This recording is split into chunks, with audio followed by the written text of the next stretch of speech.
evidence of our No More Nuclear Victims protest on April 16 at high noon. That's another element of it. We're protesting against license renewal for Diablo. Diablo Canyon was designed in the 1960s. It was built largely in the 1970s. It was rebuilt in the early 80s for several reasons.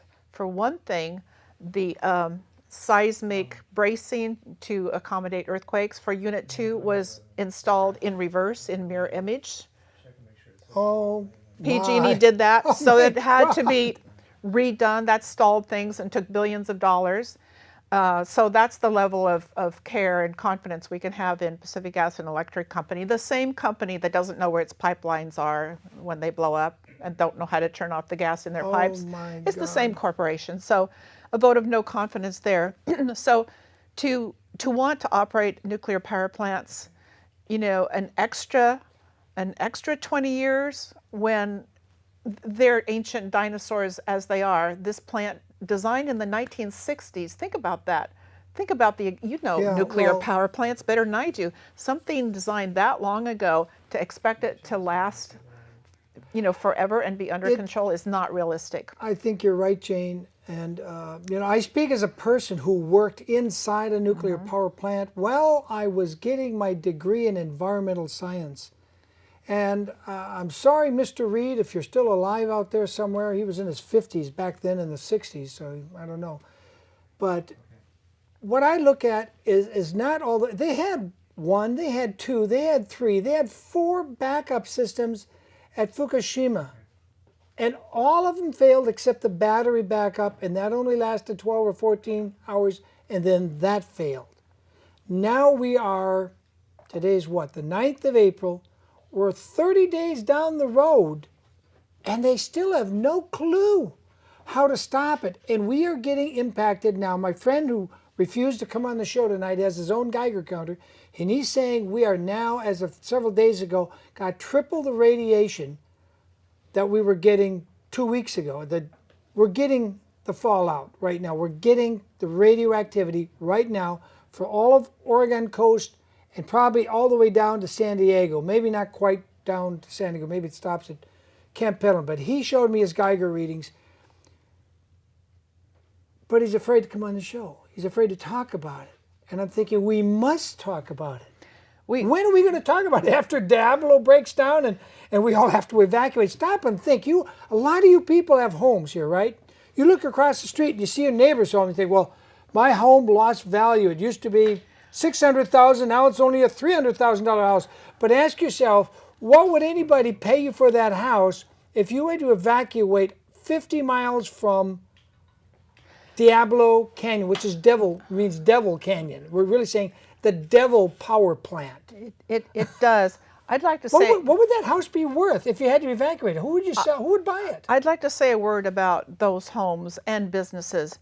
There is no insurance policy that insures your home or your business against a radioactive release. If you read your policy, that's ruled out. It's not possible to buy such a thing anywhere in this nation. The nuclear industry is the only industry that has a cap on its responsibility for damages caused by an accident. That's an important point. Under the Price-Anderson Act, the taxpayer, the amount of insurance that there is for a nuclear accident is going to be funded by the taxpayer largely. The industry does fund part of it, but most of it is funded by the taxpayer, in other words, the victims. Right.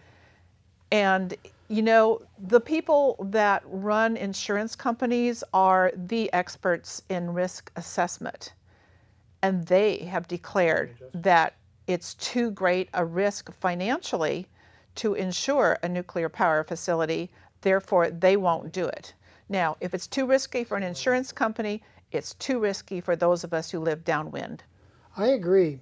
And I wouldn't have agreed years ago, but I do agree now. I'm thinking, supposing we have a major earthquake, a 9.9, followed by a tsunami.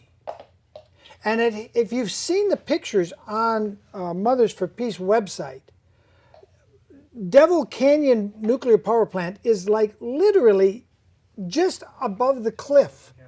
If a tsunami hits that and an earthquake has already cracked and weakened the foundation, and I'm not blaming them. I don't think they knew they were on an earthquake fault when they got plans to build it, did they? They didn't. I blame them for that. You should find out before you start building a nuclear power But they plant. didn't know. They didn't, which is a horrible thing. They should have done a seismic study. They did a seismic study, but didn't they only looked on the landward side of the plant. They didn't look on the ocean side, and they did a lousy job on the landward side because now we know the shoreline fault goes within meters of the reactor itself at Diablo Canyon. You're Meters. talking like 6-7 meters? No, it's like, I don't remember, it's 800 or 1,000 meters, but anyway, it's measured in meters, not in miles. So it's very close to the waste storage pools as well as one of the units of reactors. There are two faults that have not been studied at all yet that go within a few miles of the plant. I'm getting ill. Just well, I'm getting ill. And you're making me sick. And PG&E wants to extend their license an extra 20 years until I don't think 2045 so. I don't when think it's so. built. Now, the NRC's own regulations state that you may not build a nuclear power plant next to a major active earthquake fault. That is against all their own regulations. It's against sanity. Well, it is. But Diablo This is Canyon insane. and Mothers for Peace, we actually thought we were going to stop that plant from ever operating because of the rules of the federal regulator. And they ignored it. What they did was and this is the words of the Atomic Energy Commission, which was the name then, is now the Nuclear Regulatory Commission, but then it was the AEC. The Atomic Energy Commission said, we're going to allow this plant to operate even though it shouldn't have been built here because the utility has invested so much money. So they grandfathered in Diablo Canyon. So it was illegal to start with, and it needs to stop now. Oh, I agree. I look at it this way. You got a nuclear power plant, which name in English really is Devil Canyon Nuclear Power Plant.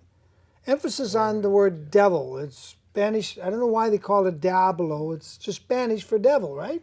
I think the canyon was Diablo Canyon before they put the plant there. Right, so the Spanish history. I look at it this way. Let's suppose we get hit by a 9.9 earthquake. Houses break apart, City Hall cracks in half, all our emergency services are stressed to the max, the nuclear power plant cracks in the foundation. The liquid pool and the holding pools crack, the water drains out, the backup systems fail just like they did in Fukushima because the electric goes off. Yeah, and now you've got a mess. Now let's supposing it hits so bad that these giant turbine windmills they've got out near Mojave, California, they fall to the ground. Solar systems crack. Okay, after a couple of weeks, people can come in, they can fix the solar systems. They can walk right up, pick up the broken glass, get the plumber, fix the broken pipes. You can get your hands on it without dying. You can get the windmills, pick them up off the ground, get new blades or whatever you need, right? And you can put it up, you'll be operating within weeks or a month. But with the nuclear mess like they've got in Japan, you can't just walk up and say, here, I'm going to pick up this radioactive uranium that's scorching, burning hot, and I'm going to be dead within 2 minutes. I won't even be able to carry it out. I'll be dead. It's that lethal.